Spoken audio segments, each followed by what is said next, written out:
Episode के start में लेन कहने लगता है ये आपको मैटर नहीं करता क्योंकि तुम अब मेरी गर्लफ्रेंड नहीं हो, तुम मेरी एक्स हो, एक्स गर्लफ्रेंड, मतलब तुम्हारी बातें करना ही बेकार है। उसकी बातें सुनने के बाद तो लड़की कहने लगती है नहीं नहीं, तुम हमारे इतने सालों का प्यार ऐसे कैसे भूल सकते हो, तुम्हारे पास एक नई लड़की आ चुके हैं, सो इसलिए तुम हमारे इतने साल का प्यार भुला दे दिया। और ये लड़की का जो बॉडी है मुझसे तो हाई लगता है, लेकिन इसका जो पॉस्चर है, बॉडी के जो पॉस्चर है मुझसे ज़्यादा हो ही नहीं सकता। इसका पॉस्चर मुझे बहुत ही ज़्यादा मतलब लो क्वालिटी का है मुझसे। उसकी बातें सुनने के बाद मैंग कहने लगती है ऐसा तुमको लगता है मेरा पॉस्चर तुमसे बहुत ज़्यादा घटिया है। लेन ने मुझे एक चांस दिया है उसका एक से बहुत ही अच्छा बनने की, इसी कोशिश में अभी हूँ इसका एक से बहुत ही अच्छा बनने की। सो उसके बाद जो लेन था उसको खींचते हुए पास लाता है मैंग को। लाने के बाद कहने लगता है इसका बॉडी पॉस्चर भी तुमसे बहुत ही ज़्यादा अच्छा है और इसका फ्लेक्सिबिलिटी बहुत ही ज़्यादा हाई है। मैंने इसका फ्लेक्सिबिलिटी बहुत ही ज़्यादा इस्तेमाल किया है, सो मुझे पता ही है इसका फ्लेक्सिबिलिटी बहुत ही अच्छा है। सो उसके बाद वो कहने लगता है आपको बात करने के लिए बचा ही नहीं है, सो चलो हनी डेट पे चलते। और उसके बाद वो मैंग के साथ वहाँ से निकलने लगती है। सो पीछे से उसका एक्स भी कहने लगते हैं नहीं नहीं, तो मेरे इतने सालों का प्यार ऐसे नहीं भूल सकते, एक लड़के के लिए तुम मेरे प्यार को कैसे ठुकरा सकते हो, प्लीज़ रुक जाओ, अभी तुम्हारे दिल में मेरे लिए फीलिंग ना कुछ तो बचा ही होगा, प्लीज़ जाना मत, यहाँ पे रुक जाओ। सो लेन वही पे रुक जाता है। रुकने के बाद लेन कहने लगता है क्या तुम मुझसे प्यार कर देती, ये तो ऐसा लगता है तुम कभी अपनी बाल को भी नहीं धोती और तुम्हारा हेयर स्टाइल बहुत ही अच्छा, तुम सबके सामने फेंकती रहती हो। और कि प्यार की बात है, मुझे तो लगता है तुम मुझसे प्यार कभी करती नहीं थी, तुम तो प्यार करती थी पैसों से और अपने घमंड से। सो इसलिए दोबारा मुझसे बात करने के लिए कभी मत लाना, मतलब कभी मेरे सामने ऐसे बात करने के लिए मत आना, मैं बहुत ही गुस्सा हो जाऊँगा। मुझे अब तुमसे बात करने के लिए कुछ बचा ही नहीं और मेरे दिल में तुम्हारे लिए सिर्फ नफरत भरी है, प्यार नहीं। सो उसकी बातें सुनने के बाद जो उसका एक्स गर्लफ्रेंड सीसी और पीछे बैठ जाती है, वो भी सोचती है मेरे हाथ से मौका चला गया। उसके बाद हमें कार का सीन दिखाया जाता है, पगानी कार का, जहाँ पे उसका जो लिन था वो कहने लगता है कि आपको कहाँ पे जाना है। सो उसकी बातें सुनने के बाद जो मैंग थी वो सामने से कहने लगती है, मैंग कहने लगते हैं इस होटल का नाम बताती है, बताने के बाद बोलने लगते हैं उस होटल में मेरे इस फ्रेंड का एक शादी है, सो उसको अटेंड करने के लिए मैं जा रही हूँ और आपको मैंने बहुत ज़्यादा परेशान किया, आप मुझे पर्सनली छोड़ने के लिए जा रही हो सोने के लिए, सो आई एम सॉरी। तो लेन कहने लगते कोई बात नहीं, इसमें सॉरी बोलने की कोई बात नहीं है, ये तो ऐसा ही हम दोस्त जैसे हैं, सो इसलिए सॉरी है, थैंक्स नॉट अलाउड। उसके बाद हमें होटल का सीन दिखाया जाता है जहाँ पे जो जेंगसू की फ्रेंड थी वो सामने से कहने लगती है जेंगसू अभी आया क्यों नहीं यहाँ पे, बहुत ज़्यादा देर हो चुका है। उसने कहा था उसके पास एक बॉयफ्रेंड है। उसके बाद वो कहने लगते जो इंगेजमेंट सेरेमनी है बहुत ही स्टार्ट पहले हो चुका है लेकिन अभी तक आई नहीं है। सो उसके बाद दूसरी लड़की कहने लगती है उसने कहा था कि उसके बॉयफ्रेंड है उसके लिए मर्सिडीज खरीदी है। सो उसके बाद सुनने के बाद और ही लड़की वहाँ पे थी, वो भी कहने लगते वो सामने से बस डिंगे हाँकते हैं, उसके पास कोई ऐसा बॉयफ्रेंड नहीं है।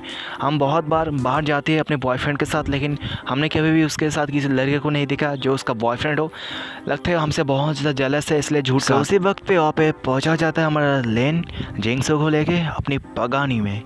सो लोग भी देखते हैं, देखने के बाद एक लड़की कहने लगती है क्या उसका बॉयफ्रेंड, क्या इसके पास पगानी है, इतना ज़्यादा औसम है, तो इस जैसा बंदा तो मेरे को बॉयफ्रेंड बनना बनता था लेकिन मेरे हाथ से मौका चला गया। उसके बाद जेंगसू कार से बाहर आती है, आने के बाद कहने लगती है लेन प्लीज़ एक और मेरा छोटा सा हेल्प कर दो। उसके बाद वो कहने लगती है मैं जब वहाँ पे जाऊँ तुम यहाँ से हाथ हिलाना, हिलाते हुए कहना हनी तुम अपना ध्यान रखना। सो लेन कहने लगते हैं ओके ऑलवेज।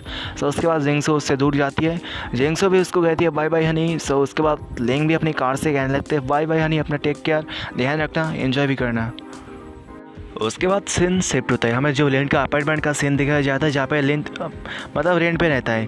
सो वहाँ पे लड़की थी वो कहने लगती है मॉम सिर्फ 10 दिन तो हुआ है, उसका तो 10 दिन का किराया ही बाकी है, सो इतना ज़्यादा आप टेंशन में मत हो, वो दे देगा जल्दी, उसका जब उसका जो जॉब से उसका पैसा मिल जाएगा उसके बाद दे देगा, आप इतने ज़्यादा टेंशन मत लो, आपका बीपी हाई हो जाएगा।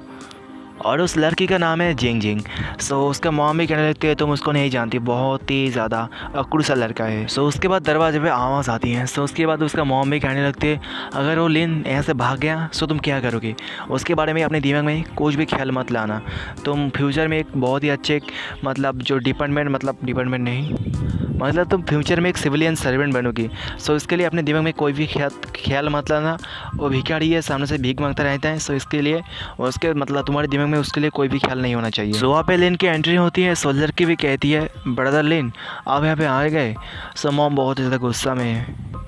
उसके बाद लेन कहने लगता है आंटी आप इतना ज़्यादा टेंशन में मत लो, आपको क्या लगता है मैं आपको रेंट नहीं दे के भाग जाऊंगा? ऐसे कोई बात नहीं है, मैं यहाँ से शिफ्ट हो रहा हूँ, सो इसलिए मैं अपने पैकेजिंग करने के लिए आया और आपका जो रेंट है उसको भी देने के लिए आ गया।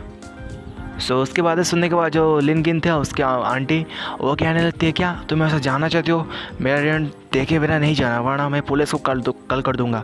सो मेरा रेंट देके ही जाना, उसके बाद ही जाना, वरना बहुत ही ज़्यादा बुरा होने वाला है तेरे साथ। सो लिन भी कहते हैं नहीं नहीं, लगता है आपने मेरे बात को पूरी तरीके से सुना नहीं, सुनिए उसके बाद ध्यान दीजिए, मैंने कहा था आपको मैं रेंट दे दूँगा। उसके बाद लेने उसको फ़ोन में पैसा डाल देता है। सो भी कहती है क्या 2000 रुपये? तुमने तो कुछ ज़्यादा डाल दिया, तुम्हारा तो इतना किराया नहीं होता सामने, लेकिन तुमने ऐसा क्यों किया? सोलिन कहने लगते मैं बहुत दिनों के बाद मतलब मैं बहुत ज़्यादा वेट करता हूँ आंटी को रेंट देने में, सो इसलिए ये मेरा भुगतान है, इसको एक्सेप्ट कर लीजिए। सो उसके आंटी भी कहने लगते हैं क्या लिन तुम इतने अचानक से यहाँ पे से शिफ्ट हो रहे हो, लेकिन क्यों इतना जल्दी तुम्हारा प्लान क्यों बदल गया? सो जो उसकी बेटी थी वो भी कहने लगती है क्या है मुझको बताओ तुम अचानक से यहाँ से शिफ्ट होना चाहती हो, क्यों कोई बात है क्या?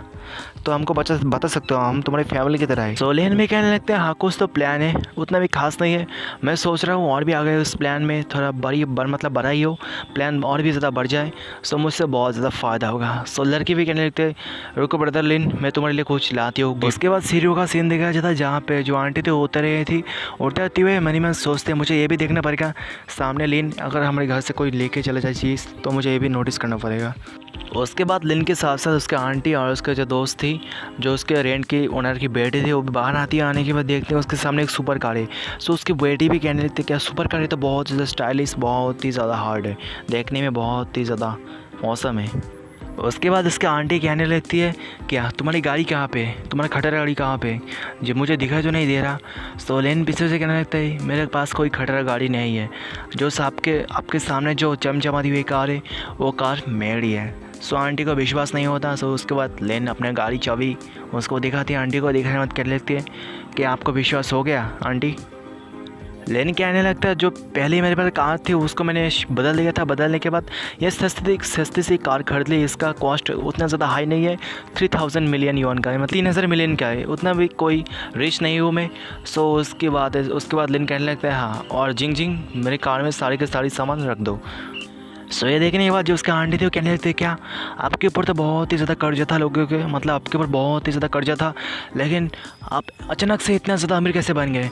सोलेन कहने लगता है कोई दिखावा नहीं करना चाहता, मैं आपको पूरी बातें सच बताना चाहूँगा, मैं बहुत ही अमीर बाप का औलाद हूँ, मैं दुनिया को देखने के लिए मैं पूर बना था, मतलब गरीब बना था। सो मैंने दुनिया को देख लिया, इसलिए उसके बाद हमने शिफ्ट करा वो अमीर बाप की औलाद में।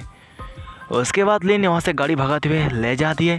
सो लिन के जाने के बाद जो जिंकिंग थी उसके मॉम को कहने लगती है मॉम आपने कहा था लिन बहुत ही ज़्यादा गरीब है, लेकिन गरीब फटीचर सब कुछ है, लेकिन ये तो बहुत ही ज़्यादा अमीर निकला, उल्टा उसका ऑपोजिट, क्या आप मैं इसके पीछे पड़ सकती हो?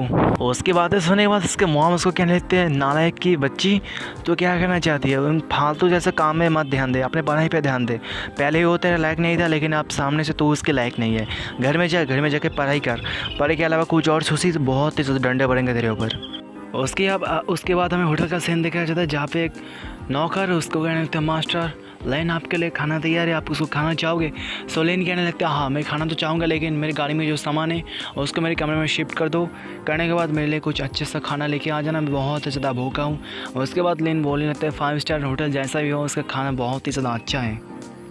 उसके बाद लेन के फ़ोन में एक मैसेज आती है, यानी कि उस फ़ोन में मैसेज में ये था कि मैं बहुत ही ज़्यादा लेट हो चुका हूँ, सो क्या आप मुझे मेरे घर तक छोड़ दोगे? सो लेन भी कहने लगते हैं हाँ श्योर क्यों नहीं, तुम वहाँ पे रुको, 30 मिनट के अंदर मैं वहाँ पे जाने वाला हूँ, सो वेट करना, मैं जल्दी बहुत ही जल्द तुम्हारे पास आ रहा हूँ। सो उसके बाद लेन निकल पड़ता है उसके पास जाने के लिए। सो उसके बाद लेन पहुँच जाता है मिसेस जी के पास। जाने के बाद कहने लगता है लेन हाँ सबसे पहले आपको ऑर्डर करना पड़ेगा, उसके बाद ही मैं आपको उठाऊंगा। वो भी कहने लगते क्या ऑर्डर? सोली ने उसको डिटेल में बताने लगता है कि आप भूल गए, मैंने सुबह ही आपको बोला था मैं ब्ला ब्ला ड्राइवर हूँ, सो इसलिए आपको ऑर्डर प्लेस करना पड़ेगा, उसके बाद 5 स्टार रेटिंग देनी पड़ेगी, उसके बाद ही मैं अपने कार को स्टार्ट करूँगा, वरना यहाँ पे रुकूंगा सारी की सारी रात। सो जल्दी से ऑर्डर प्लेस कर दो और 5 स्टार रेटिंग जल्दी से दे दो, और आप भी कर दो सब्सक्राइब चैनल को। उसके बाद मिसेस जी भी उसको ऑर्डर प्लेस कर देता है। सो इसी तरह के आप भी मेरे चैनल को सब्सक्राइब कर दो मिसेस जी की तरह। सो उसके बाद लेन निकल पड़ता है कार को लेके पगानी। सो लेन में निकल चुका है, सो मैं भी निकलता हूँ वीडियो के एंड करते हुए। सो मिलते हैं अगले किसी वीडियो में, तब तक के लिए बाय बाय।